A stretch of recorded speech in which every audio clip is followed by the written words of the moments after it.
Mula sa himpilan ng Kabayaon Integrated Media, narito ang CRCN Balita.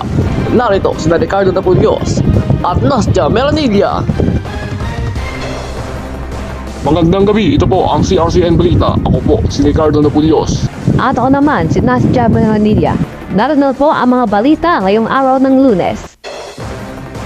Senator Ping Lacson at Fernando Poe Jr.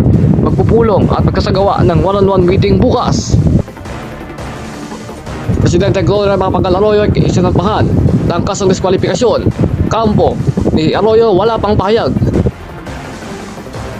Mga anak ng kandidato nagsalita na rin kung kailan ba sila kakandidato bilang sumunod daw sa yapak ng kanilang mga magulang.